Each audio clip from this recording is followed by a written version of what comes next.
ব্যাংকের ইন্টারেস্ট রেটের কথা বলা হয়েছে, 14-15% কথা বলেছেন তো। Effectively it is more than that, কেন কিউমুলেটিভ চক্র বৃদ্ধি যে সুদ সেটা দেখা যাবে যে যেটা 14-15%, 17-17.5% হয়ে যাচ্ছে। কোন ইন্ডাস্ট্রি এত পার্সেন্ট প্রফিট করবে? কোনটা? আপনি ক্লাসিফিকেশন রুল করেছেন 1 সেপ্টেম্বর থেকে ইফেক্টিভ হয়েছে, একটা ওভারডিউ হলে আপনি ক্লাসিফাইড হয়ে যাবেন।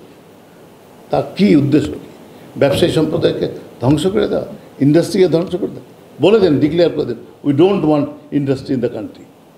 বলে দেন আমরা ঘর গুছিয়ে ফেলবো, আমরা সব কিছু বেচে কিনে দিয়ে আমরা ব্যাংকের লোন শোধ করে আমরা যা পারি সে দিনমজুরি করি আর অন্য কিছু করব।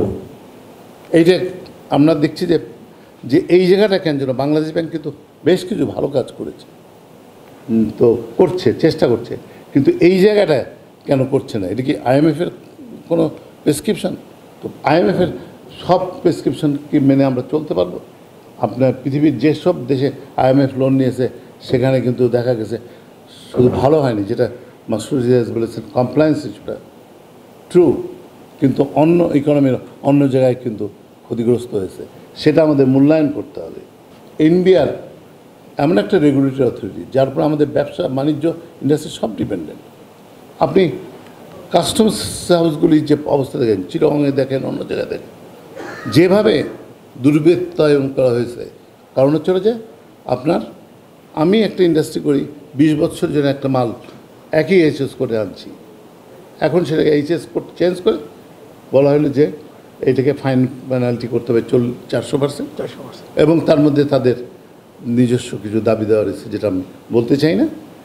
এটার অন্যতম কারণ হয়েছে যেটা ব্যাড পলিসি, যে ইনসেন্টিভ দেওয়া, যারা মানে এইভাবে বর্ধিতভাবে নেবেন তাদের একটা ইনসেন্টিভ দেওয়া, এইটা কিন্তু তাদেরকে যে সুবিধাটা করেছে তারা ওইভাবে, এইটা একটা আর একটা দুর্নীতি, সেটা দিয়ে তারা হোয়াইট মানি করছে, এবং তা করে তারা আবার শেয়ার মার্কেট ম্যানিপুলেশন করে বৃত্ত তৈরি করছেন। তার নজির আমি নাম উল্লেখ করতে চাই না, রয়ে গেছে, আপনারা সবাই জানেন।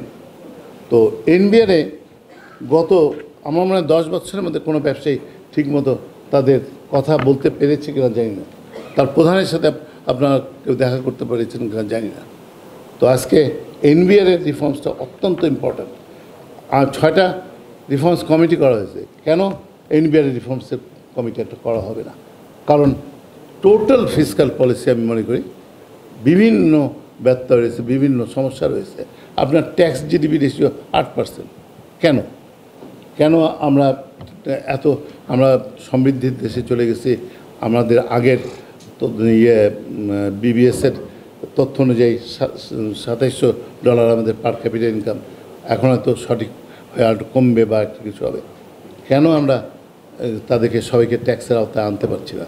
আমাদেরকে 2.5 বছর আগে বলা হলো যে ইন্ডাস্ট্রিতে আমরা সেভাবে গ্যাস দিতে পারবো না, যদি আপনারা রাজি থাকেন যে আমরা যে দামে গ্যাস কিনবো সেই দামে আপনারা গ্যাস নিতে রাজি আছেন কিনা।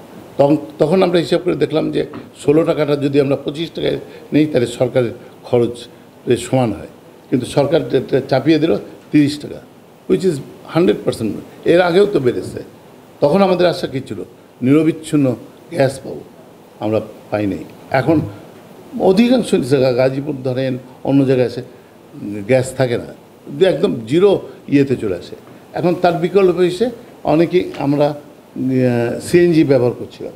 এখন কালকে দেখলাম পত্রিকায় যে নরসিংদীতে প্রতিবাদ হচ্ছে যে গাড়ির CNG দিতে হবে, ইন্ডাস্ট্রিতে দেওয়া যাবে না।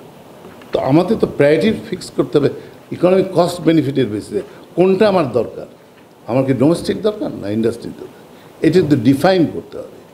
আর গ্যাসের যে চুরি সেটা তো আমরা জানি, যেটাকে সিস্টেম লস বলা হয়, এটা মানে ভদ্রভাবে বলার জন্য, চুরি তো বলা যায় না, সেই জন্য।